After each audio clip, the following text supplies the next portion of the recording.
Hi Riverside, it's Miss Janison, and I'm going to be showing you today how to do the next assignment, which is going to be taking all the stuff you've been learning about the basic elements of art and putting them into one drawing. This is the example I'm going to show you step by step on. If you notice, you're going to have one word that kind of connects the entire picture. I chose the word quarantine because it's kind of taken over our lives now. And then each one of these sections is going to be a different element of art. I have line, up here is shape, the center is color, over here is value, this is texture, this section here is space, and the last one down here is form. So this is what we're going to be doing. I don't want you copying it directly, I want you guys to come up with your own ideas. The only requirements really are that you can demonstrate each of the different elements. So if you want to do a completely different picture of a person and then have their clothing be different parts, that's fine. You just have to have recognizable sections of the different elements of art. Okay, I hope you have fun doing this project.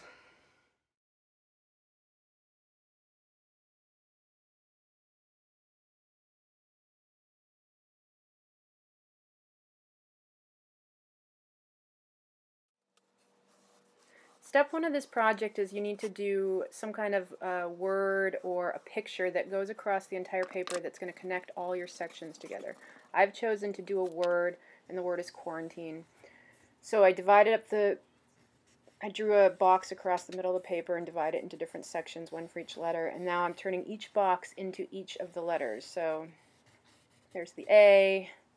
You can see how I just round out and I stay within the confines of that box I just drew.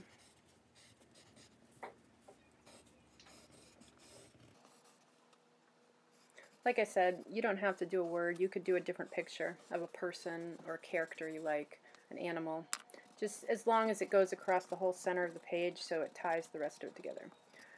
Once you've finished your center thing, what you're going to do is you're going to divide your paper into two triangles, basically. So you're going to make a mark on the long side, and then you're going to go from one corner to the middle of the long side and then to the opposite corner. So it's going to make like a zigzag. You're going to end up with 7 different sections. The first section I'm going to do is going to be line. I've got a marker and I'm going to basically Zentangle this section. I'm going to fill the area with different lines. I want to do curved lines, straight lines, jagged lines, zigzag lines. I can also do implied lines such as dotted lines, dashed lines. Thick lines, thin lines.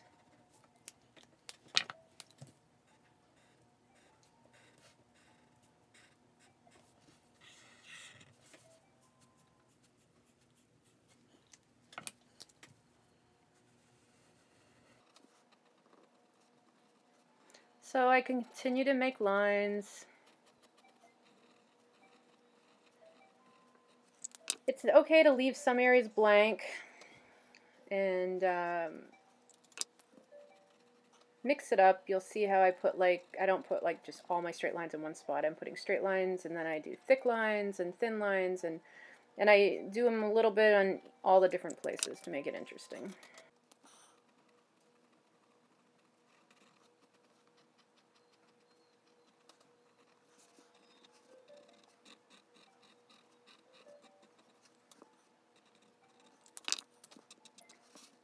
It's helpful to have different markers, sizes. I used Sharpies, both thick and thin for this. Alright, the next section I'm going to do is shape. And I decided to do some kind of dragon-like creature for this one. You can pretty much do whatever you want, you just want it to be flat, so there should be 0 shading on this, and it should not be 3-dimensional at all. So you'll see I'm just doing my neck was a little long, so I added a little bit. But what you do want to include here is organic and geometric shapes. So like the mustache is an organic shape, the triangles on the neck are geometric shape. Geometric shapes are mathematical based shapes, like circles, squares, rectangles, diamonds, stuff like that. Whereas every other kind of shape is an organic shape. So I'm just doing a mixture of them. There's some more geometric shapes. You definitely want to have both of each, and then make it interesting. I'm adding little triangles in the bigger triangles.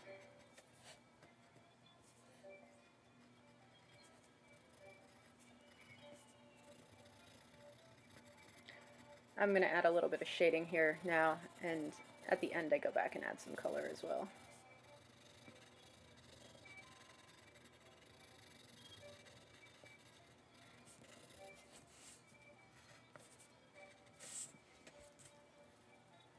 And then I just kind of added a line there to give it a basically a ground line, and then I continued it on there to make it look like it was going behind the letters.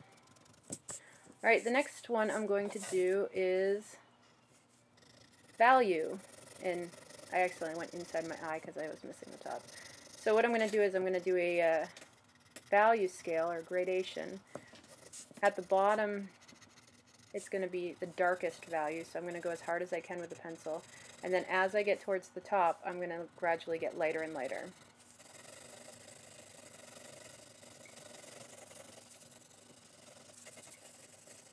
And you can see how I spread out my lines instead of scribbling so close together. I spread my lines out, and now I'm using my finger to smudge it out a little bit.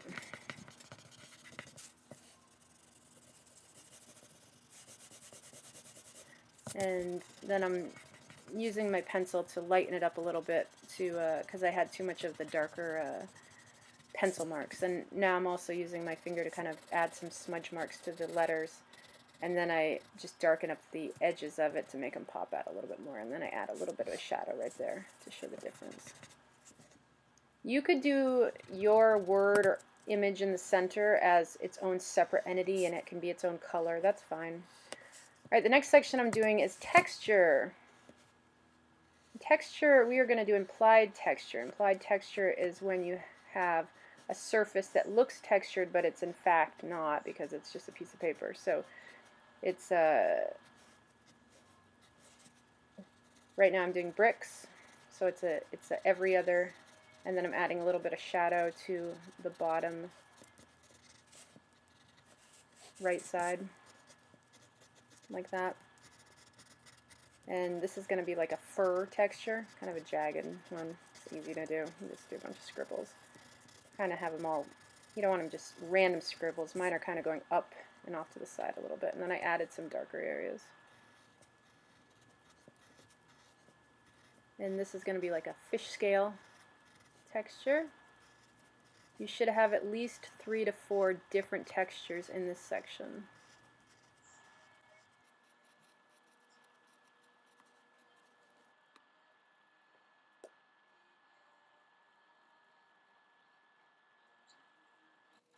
And I'm adding a little bit of shadow down to the bottom of the scales, just give it a little more interest.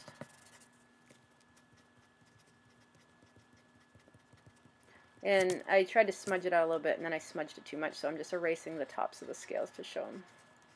And then I go over them again to pop them out. So, when you use your finger to smudge it, you don't have a lot of control over what happens. It's easier, you can make a really good smudge stick by just rolling a piece of paper. This is going to be like a pebbly one with just little circles.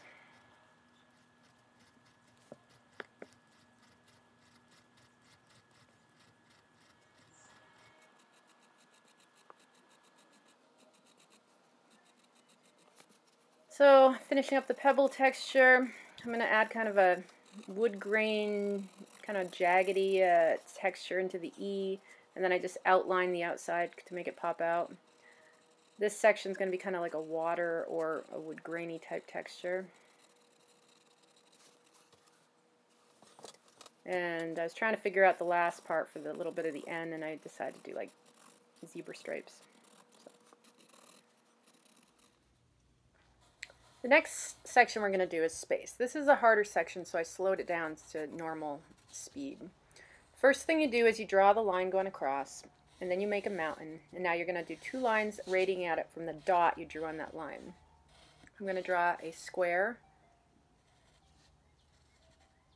What I'm doing is I'm drawing 2 lines. It's kind of hard to tell right now, but I'll show you in a second. They're going towards that dot in the distance. You can see I'm doing a dotted line now. All of those lines go to that dot back there. I do it This one, I draw the cube and a triangle for the front of the house. And then you can see how I do the dotted line this time.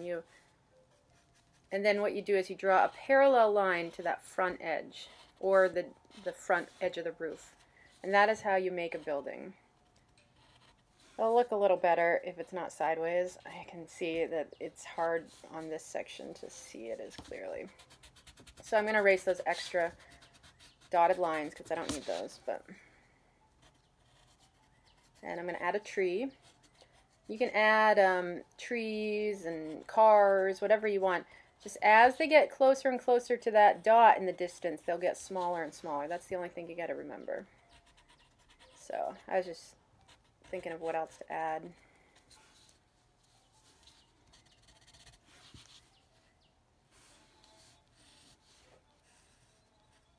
I added a line down the middle. Sidewalks. You can see how I'm going to add another little cube here, little house.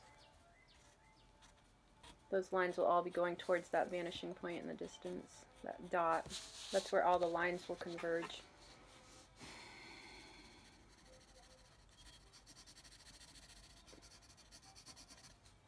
And I'm just going to add a little bit of shading to it. I'll go back in after later. Do that.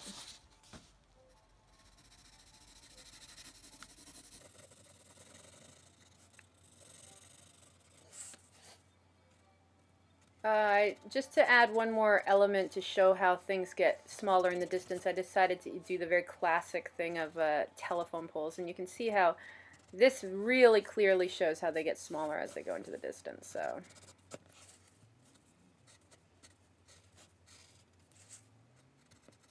And then I had to erase a tree because it was in the way, and I put it back, and then I'll just did one more little building.